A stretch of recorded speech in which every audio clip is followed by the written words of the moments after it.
Hey guys, just a quick note. Just want to let you know that in this video, you guys will see that I started a video and then it cut out, and there will be a cut in the middle, or more towards the end, I should say, that will, transition to the next time I start recording. Unfortunately, my PC crashed, and unfortunately, I couldn't get it to start up again and run at an efficient rate that I can do a recording. So, this video was recorded over 2 days, and I may have either forgotten some things I wanted to say, or I didn't say something that I was talking about, and then I just kind of switched over.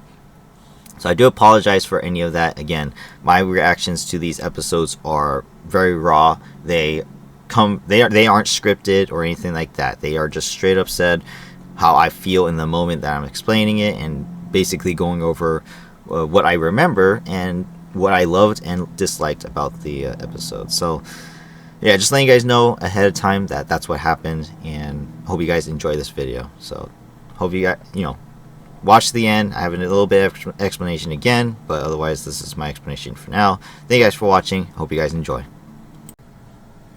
Hey guys, welcome back to the channel. I'm Relix, and today we're going to discuss episode 7 of season 7 of My Hero Academia. And if you guys watched the episode like I did, you guys know that this was a action-packed and great dialogue, great animation, great design. Just everything about it was really good and well put. I'm excited for what happens next. In fact, the episode itself felt so short because of how much I was enjoying it. Like, honestly, from start to finish, pretty much start to finish, it was pretty much enjoyable, and I was just like, what happens next? What happens next? And if you guys saw my excitement from the last couple episodes, you guys know that I am just eager to know what happens to all these characters, what's going to happen in the war and all that stuff. So yeah, that's just my initial thoughts. Again, I don't script these things or anything like that. It's just my raw reaction to what I want to say about the episode and my opinions on it. So again, if you guys have not watched my previous episode reviews, this is a full spoilers review, so we will be discussing things that happened in the episode, as well as things that will be taking place probably going in the future. So yeah, if you haven't watched it, go watch it, because it was a great episode and exciting, and you guys will definitely have a good time watching this one. And so with that being said, one more thing as well. I also think I need to clarify that at times, yes, throughout these videos, I do just randomly say people's names. For example, I always say Deku, just because it's easier to say than Izuku Midoriya, or just Midoriya. Deku is just so much faster. It's just 1, 2, Deku, right? So that's the reason why I say certain people's names. Now, I will try to say certain hero names whenever possible, because of what they actually represent or who they are. So just to let you guys know that that's how I do things. It's not because I don't know their opposite name, their real name or their hero name. It's just the way I'm just reacting. It's just me speaking out loud my opinions. So just want to let you guys know that's the reason why I say certain people's names a certain way. So with that said, let's get to the episode. By the way, here's our hero of the episode, Froppy. Granted, throughout the most of the episode, there really isn't a straight up they're the hero of the episode. I'm finding that these episodes are actually very mixed. Obviously, there's different people doing different things all over. You guys know that from the past couple episodes. So I chose Froppy just because, well, I'll explain later as well, but she actually does something important as far as that ties in with the protagonist of the anime, obviously that being Deku, and basically she has a role to play, and I think that she did it very well. So we'll get into that later. But for now, let's start with the initial start of the episode. So we get a full recap on what the plan is that draws out All For One, Shigaraki, and Dabi. Basically, the idea that All Might explained a few episodes ago, on the whiteboard, as you guys can see from this picture, they put it into action. So step one is to, as we saw, Aoyama and Shinso draw out All For One. They trick them, they brainwash Aoyama's parents, and they pull them out of hiding. Step two, Monoma, he copies Kurogiri's quirk, Warp Gate, and he ends up using it as Phantom Thief to summon all the heroes in retaliation to All For One's presence and him bringing all the villains to try and get One For All from Deku. So that's step two. Step three, oh, and by the way, step two also entails that they use Troy, the fortress Troy, to capture some of the villains and transport them to other locations. And then that leads to step three, where after he uses the Warp Gate to transport the villains to other locations, he is now tied to Shigaraki's location at the Coffin in the Sky, where Deku was supposed to be, and they're supposed to take Shigaraki down. However, obviously, if you guys saw the last episode, that did not happen because Himiko Toga, she pulled Deku into a different gate, and therefore he is at a different location, which we got a little bit more information about the locations themselves. So yeah, those are the steps in which the heroes took, and that's how the episode will proceed after that. The first, I think, couple minutes of the episode was just full recap, then it played the opening credits. They also went into details about the hero teams as well. As you guys can see, it's not showing all the heroes, obviously, but for the most part, it shows who is, the main involved characters. For example, Deku's team in the top left corner, all of those heroes are involved. All of them have actual dialogue in this episode of some kind. Endeavor's team on the top right, we didn't actually get to see them at all this episode. They were not involved in any way, nor was the bottom two pictures as well. So that goes into what I said in the last episode. I was actually happy in a way that they did not focus on too many battles at once, right? I was saying that if you focus on all of the battles in the area, which I believe there was 8 total locations, then you're not going to be able to, progress the plot, progress the story, character development, character interactions. It won't be able to happen if you focus on too many battles at once. And they only focused on 3 of them. So I was really happy about that. And, majority was actually 2 of them. A third one was at the end of the episode, which I guess will lead into the next episode. That kind of makes me bring down my rating for the episode just a tiny bit, just because of the way it ended, and I'll explain that as we go. But overall, we also have Kurogiri, and forgive me, I have to pronounce it. It's very hard name. Gigantomakia, the giant guy who follows Shigaraki's words. He is locked up, or rather, they're both locked up, but it was believed by All Might that those two, at their different locations, will be attacked by the villains as well. Therefore, they have heroes at those locations. Since Gigantomakia, I cannot get used to saying that, by the way, because he is a huge, giant villain. I believe that's why Mountain Lady is not involved in the battles so far throughout the past couple episodes, is because she herself is the only one who can possibly stop him. Now, granted, we saw in the past season that she can't, but as far as, giant to giant, she is the only one that is capable of actually trying to hold him back if he goes on a rampage. And so that's probably why we're not seeing her. I would think that she would be involved, but that's not the case.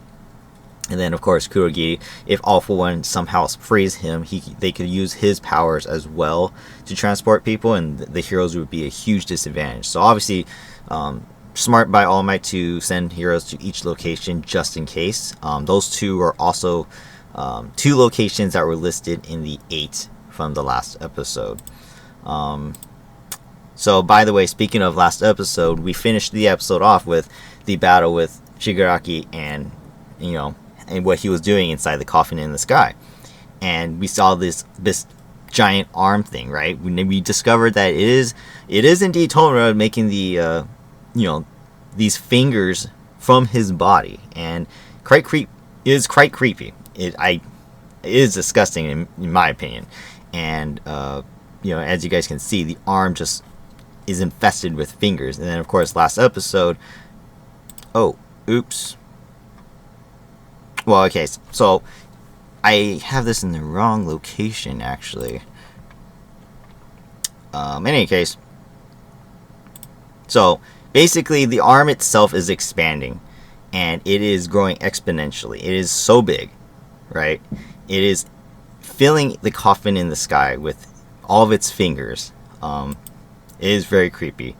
And you guys can see that in this picture here, that it is just growing and growing, like non-stop. It's infinite fingers. That in itself is not a quirk. Tomura explains that it is not a quirk.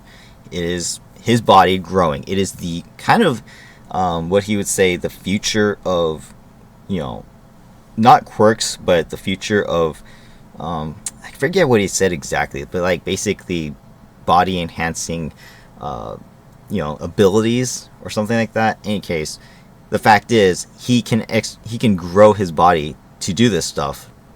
Now we're only seeing it on one arm, so I'm not sure if it's able to expand to the rest of his body yet. Obviously, I don't think that's going to be the case as of right now, but I never know. We only got to see so much of it in this episode, so we don't know if we can use it from the rest of his body. But based on this, it does look like it's only attached to his one arm, his left arm. And then of course, if you guys did see the last episode, you guys remember that Mirko, my favorite hero in the anime, she got her, she got the first blow from the, I don't even know what to call this thing, monster arm, I guess, Tomura's monster arm. And in the bottom left picture, you guys can, this is a recap, she got destroyed, her arm and her leg, her missing arm and missing leg both got destroyed because they're now mechanical. They got destroyed completely. And we can also see there's blood, but spoiler alert, because this is spoilers anyways, she's actually unharmed completely, which I was a little bit disappointed, just because we can clearly see there is blood being spilled on the the frames. And so I'm like, she definitely took a blow. I was really worried that my favorite rabbit hero, was going to be knocked out of the battle and we won't be able to see her anymore.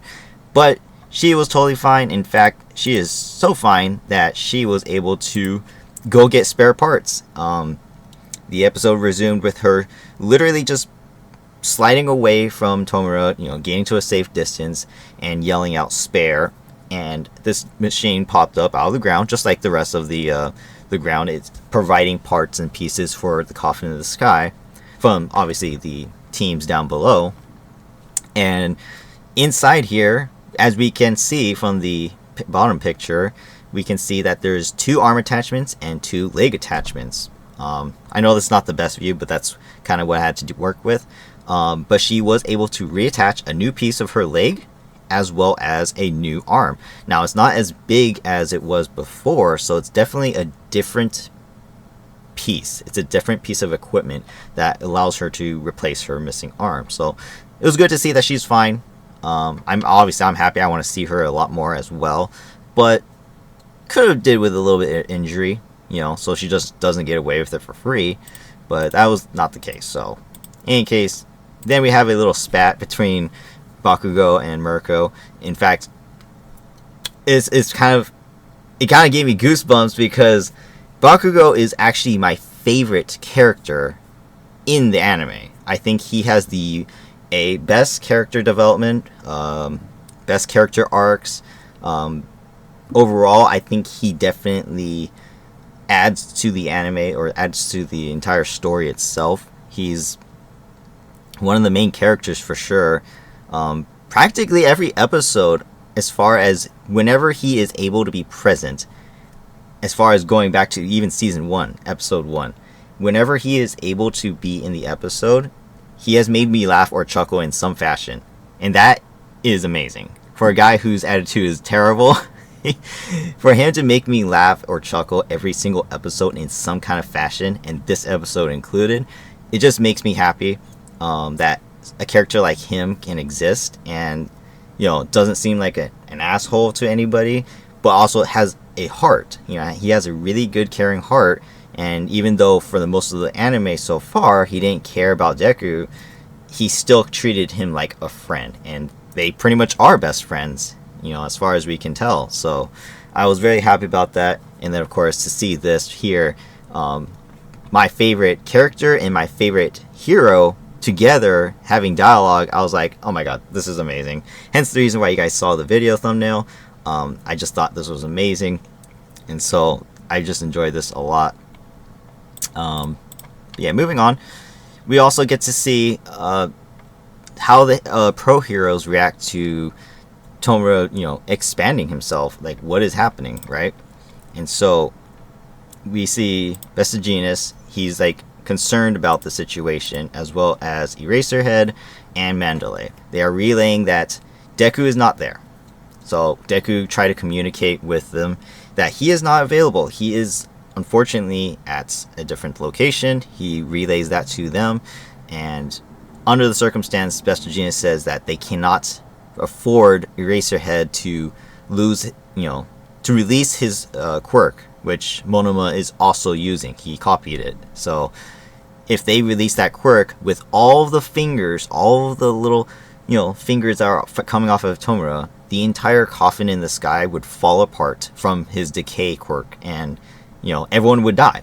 So they cannot do anything. They cannot spend even 10 seconds, as Eraserhead put it, to copy Kurogiri's quirk again, Warp Gate, and then warp Deku there, and then redo the erasing quirk. So there's just no time. It's impossible, because the decay quirk will work instantaneously the moment they release it. So because of that, Mandalay has told Deku that he's on his own. He has to get there somehow, some way on his own. They cannot help him, and that's pretty much how they left this one.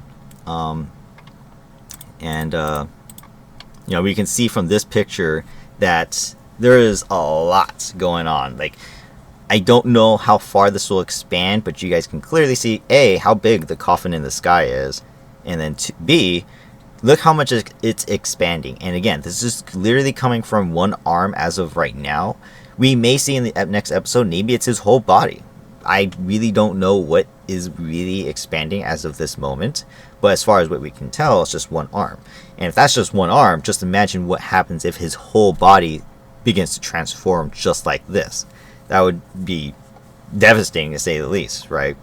So that's how this area finished off, and then we moved on to where Deku is in the actual show. So we start off with the high-end Nomu. We got to see the one that was sitting there in the water with Gang Orca's, group, and it split its body completely. So it used to be whole, just one big muscle Nomu, and all of a sudden it split, and those body parts are able to become shards, which I guess are like hard as stone or something like that. We don't really know what material would be comparable to, but it is powerful enough to stab through people and kill them, as we saw through the show that it was able to injure a lot of Gang Orca's troops, which I felt like was a little bit too generic, because they all dressed up like killer whales, and I find that weird, because they're all they're all heroes or sidekicks to Gang Orca. So why is it that they all look the same and are pretty much useless, right? They're just like grunts. It just doesn't make sense, because we want to bring the best of the best to these fights. So the fact that some of the villains were also here, generic villains were here, it's kind of disappointing to see that they just showed up, and all of a sudden these villains who have their own quirks can't beat generic grunts of Gang Orcas. So I'm a little confused by that, but it's just to play into the war aspect. But again, that's where it kind of loses points, from here and there from the rating. But we do get to see one of the specific villains, and that is Moonfish. If you guys remember, he was from season 3 during the forest training arc. He was captured again after being freed, and he's here. And he was able to, as you guys can see in the picture, his blades from his teeth are able to pierce through a lot of people, including some of the grunts that we got to see. And he obviously proves to be a deadly opponent. We didn't really see anything else past this, just the fact that he is there. He is one of the villains that are there that was pulled in through the warp gate, and then immediately sidetracks and goes back to the main characters. Now we got Toga, right? Appearing out of the water. Her presence, for some reason, does not tip off Deku and his One for All quirks. He has one that allows him to detect or sense danger, and her coming out of the water didn't react. Just like how a couple episodes ago, Hatsume Mei, the door blowing down and her landing on top of him, there is no danger. He didn't sense it, and it's because non-dangerous situations, as long as people have, I guess, pure hearts or sincere feelings for what they're doing, doesn't affect his sense quirk, and therefore, because Himiko Toga loves Deku so much, it's sincere feelings. She really does love him, and therefore there is no danger per se. But yeah, after she lunges at him, telling him he cannot leave, because he needs to try and get to the coffin in the sky, she confesses her love outright for the first time for him, and says that she absolutely loves him and she doesn't want him to leave. And I think, first of all, I think this face is absolutely adorable. Like, she does a little bit smile too. I use this picture as my explanation, but it is pretty cute how she has a nice smile, genuine smile. She's like, I love you, please stay. I thought that was really sweet. Deku blushes and is like, what, boyfriend? Like, what are you talking about in the middle of a battle? And she gets her creepy face going, and she says that it's not just a matter of whether or not she loves him. She wants to be him. And again, this ties into what we've learned in the past about her, as well as what Uraraka said about her, in the fact that people don't really understand her, what she's feeling and what she thinks. And this is this moment where we get an explanation for all of it. So basically, her idea of love is that she wants to become a person that she loves. It's her whole world to be that person. That's what her understanding of love is.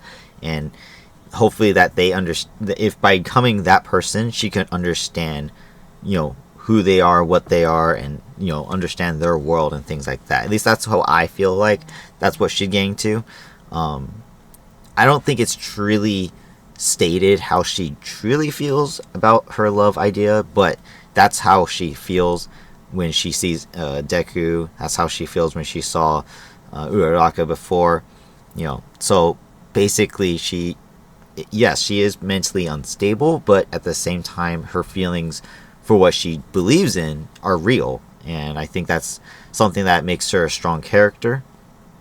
But then literally after confessing her love, Deku thinks to himself that she means, and I quote, "You want to go to the amusement park and hold hands and share a crepe, right?" Like, together. And after saying that, Uraraka gave us a little bit of a, like, hey, that's what I wanted to do with him kind of thing. So obviously we can see still that even though they're on the middle of a battlefield, her feelings are still shining through. And then so yeah, basically Midoriya basically said that, why can't you make your feelings more normal, like more like everyone else, people like him, people like Uraraka? Why can't Himiko Toga be like everyone else, love how everyone else loves, and just make the feelings more natural rather than so psychotic and personal?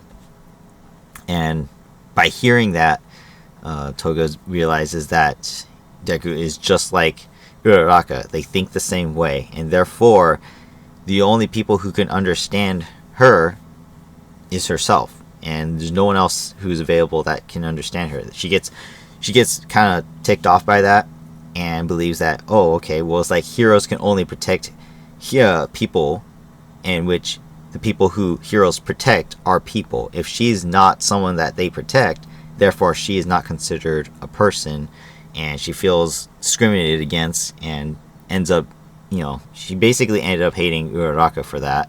And I'm guessing the same thing is going to be applied here. I don't know how her feelings are after this encounter, but as we saw, she did start to engage Deku in close combat. She has her equipment attached to her that she's allowed to use to fight. Obviously, this is the in-universe stuff, but obviously it makes no sense, because how is she controlling all these things? We don't know. They just have their mind of their own, but they are like sharp razors, weapons that are attacking Deku. He's deflecting and blocking all of them. And then Uraraka comes in and tries to explain her point of view, and that she's been thinking about her. But then Toga tells her that I haven't been thinking about you. You're forgotten. You're no longer, I don't like you. As we've seen before, like, we don't know if it's like love, but like Toga says that she loved Uraraka, almost in the same way that she loves Deku. Therefore, we feel like she has an attachment to her. But after that scene, the past, where they encountered each other during the war, when Tomura first showed up with his new powers, Uraraka basically broke her heart from her, Toga, and so she no longer likes her in that way.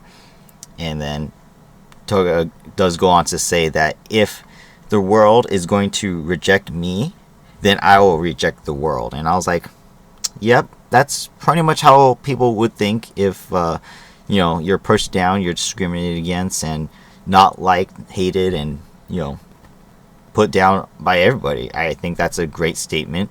And even though as normal people we think that her idea of love is a little bit crazy, technically that's her belief, and therefore she's sticking to what she believes in. And I think that's, in a sense, that's great for her, but at the same time it's obviously bad, it's wrong, and she should somehow learn to change her ways.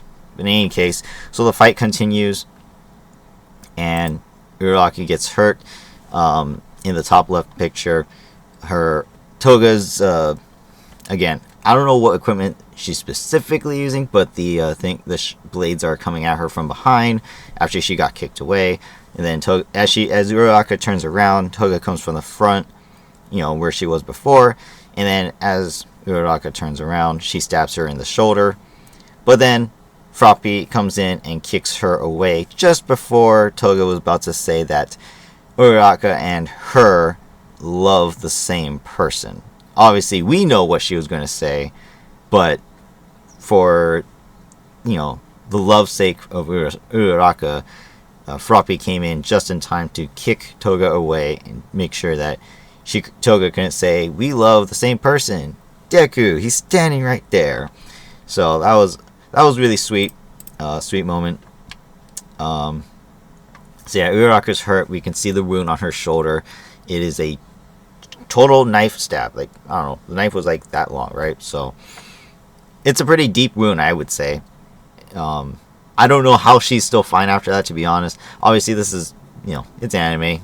People get hurt all the time, and they just shake it off. In fact, we even see just a moment later that she stands up and gets ready in her combat form, ready to fight again. A little bit kind of too convenient. She is a main character after all, so could be plot armor. But, like I said in the previous episodes, we need to see some losses. We need to see damage, and I think this is one of those moments where they could have definitely did a lot more emotion. Again, like I said, I don't follow the manga, so obviously that's probably different. Probably played out the way it did in here. But as far as the way it could have been portrayed, I definitely think this was one of those moments where Deku could choose to, leave or stay and fight because Uraraka got hurt, the girl that he actually kind of likes, right? And I think that would have been a strong moment if she was more gravely injured. But as she puts it, it's just a scratch, and she is kind of just fine as far as we know. But then Toga's pissed that she got kicked, and that Deku doesn't love her back. So Froppy tells Deku to leave, that they can handle it. That was the whole plan. They can handle Toga, and that he doesn't need to be discussing love here on this battlefield right now. He has better and better things to do right now. So he leaves, and he uses his one for all quirks to propel himself over the ocean and away from the battle. We even get to see the scene where this bird is flying and he just passes right by it, and you guys can see in the bottom right picture. So he is propelling himself at a really rapid pace. Unfortunately, he's not going fast enough according to him. We don't know how far each location is from one another, but we can pretty much tell that he has to travel a good distance, probably within at least maybe 20 minutes or so. So we probably won't see him do action in the next episode, most likely. But Gravity and Froppy now are going to go against Himeko Toga, and that's how basically this scene ends, is with them with a standoff. Basically, Froppy's like, I couldn't let a precious secret of Uraraka's be exposed in the middle of a battle like this. It just wouldn't have been the right moment. Probably would have ruined, any feelings that both Deku and Uraraka had for each other, and I think that's really special. I think Froppy definitely plays a really big role as far as a friendship role is concerned in the show, and I think these two being like, I'm pretty sure these two are considered best friends, and I think that's pretty cool to see. By the way, Toga has a death eyes on her face. I mean, look at this. She's like out for blood now. The way she looks, like she is totally pissed off. I just had to kind of zoom in on that because I thought it was kind of funny. I saw that and I was like, oh my gosh, she is mad. So, in any case, that's how this section ended, and then we moved on to the last scene of the entire episode, which is Dabi and what he's doing in his area. And if you guys can see, he is standing where the All Might statue was in the past season, and he has lit the city on fire. Like, that whole area is completely burning in his flames, and he is uncontrollable right now. As we also get to see is from this picture too, not just this picture but the scene before it, Dabi has burned a lot of the heroes that were sent to this location, and we can see Ingenium and as well as two other, I guess, heroes wounded. They're unable to do anything because the flames are so hot they can't actually contribute. As far as I can tell, I think Ingenium is the only guy who is left that is not heat resistant, because they never showed any other heroes. What they did show was Team Endeavor inside the heat, and we see both Todoroki facing off against his brother. Obviously, he's the only one who can really face off against him because of his ice.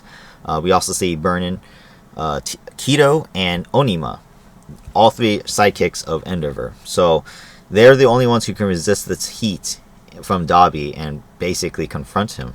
And we basically get a bro versus bro confrontation in this battle. Obviously, it's one of the biggest rivalries, I think, in this entire war arc. I kind of excited to see what happens here, but at the same time, we've seen what happened in the past, and that Todoroki just isn't as strong to take on Dabi. So I'm curious to know, in a short time period, how much stronger has he gotten? Can he actually defeat Dabi? I don't think so. I definitely think he's going to need help, but we'll see how that plays out.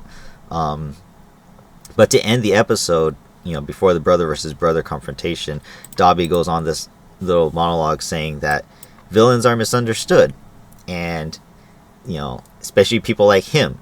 And I think this scene was played perfectly. Even though Dabi is the one talking and explained how he feels, how his emotions play a part into the war, he still took things from the other villains that they are all fighting for, and I think it's perfect. And so he basically says about himself, but at the same time the other villains, just like Toga, they want to be free. They live free, live for what they believe in, and just be people, right? Be understood. And then, of course, like Spinner, he wants to change the world, the way the world acts around him, and, you know, be able, again, like I said, live free, be free of all restraints, not be discriminated against, and make sure people can understand that, change the world around him like that. And then, of course, to destroy. He enjoys the destruction, and he thinks that by destroying things, people will be able to understand them and finally come together and believe that, hey, this is how the world it should be, and this is what we're working for. And I think that's, even though obviously I think it's wrong, you know, they are the bad guys, and I do think their ideals are wrong, it is actually kind of great that we get to see this point of view. It's not just, you know, black and white. It's, these guys are fighting for something that they truly believe in, just like the heroes are fighting for something they truly believe in. And I think that's amazing to see, that we get to see the views of both sides, even during the middle of these episodes where, yes, we are technically rooting for the heroes to win, but at the same time, we get to understand how the villains feel and what they're fighting for. And it's just amazing how the episode played these things out. And it's perfect how the words flow with the scenes that the show puts out. And I think showing each of the characters with what they believe in just works magic. So basically, the episode ended right after that saying Todoroki wanted to know, why didn't Dabi come home when he lit the fire that basically thought they killed himself. And he says that he will explain, even though he is what he is still Todoroki's bigger brother, and therefore he will explain what happened that night and why he didn't come home. And that's how the episode ended, and kind of a cheap ending to me a little bit, just because we had all this action and good dialogue beforehand, and then we kind of go over here and nothing really happened. You know, it's just all of them just standing there talking, and it was a little disappointing that the episode ended with such a calm situation. Not calm, obviously it's dire because everyone's dead, but you know, it's nothing was happening, and Todoroki's just asking Dabi, like, hey, why didn't you come home? It's like a little bit of a letdown. I kind of want more cliffhanger, you know, action stuff, just like we got in the last episode with Mirko being hit by Tomura, and then of course they're cutting away after he said that Eraserhead was pretty lame. I want stuff like that. And like I said in the last episode too, I don't want to see multiple arcs going on at the same exact time, right?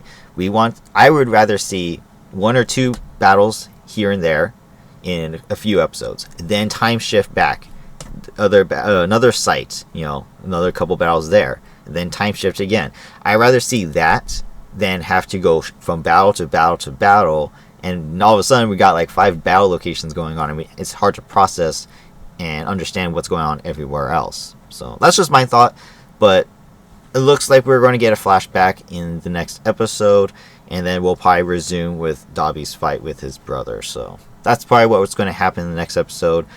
I'm not expecting too much action, to be honest. It's probably going to be more, you know, backstory and more character development stuff, but who knows? We'll see. Yeah, that's it for this video. Thank you guys for watching. And my rating for this one, solid 8. Solid 8 out of 10.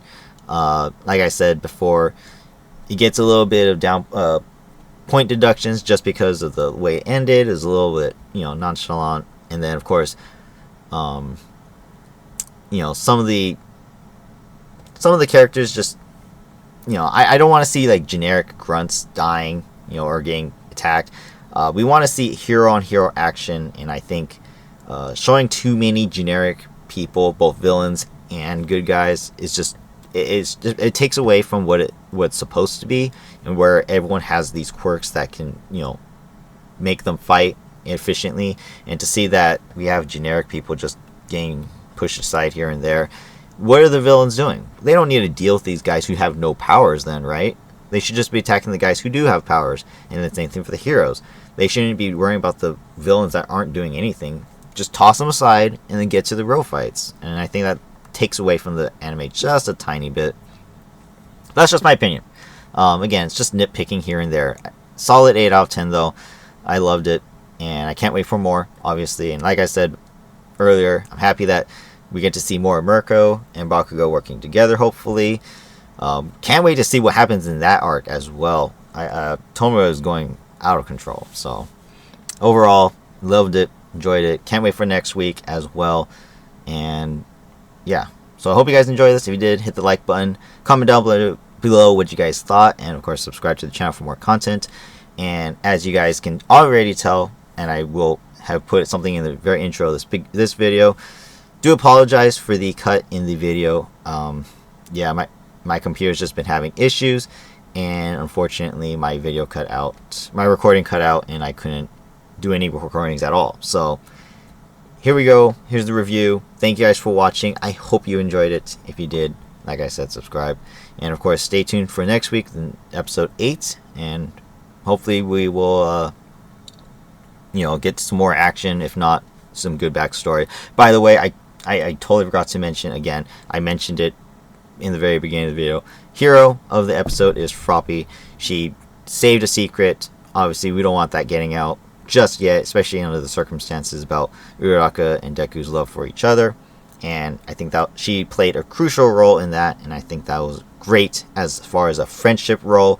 That is amazing to see. And again, if you guys watched the episode, you guys know that not much happened as far as hero work. Therefore, she was the hero. She saved a secret, and she did something right. So that's why she's chosen as my hero of the episode. But yeah, we'll see what happens next time. Thank you guys for watching. Hope you guys have a great day. I'll see you in the next one. Bye bye.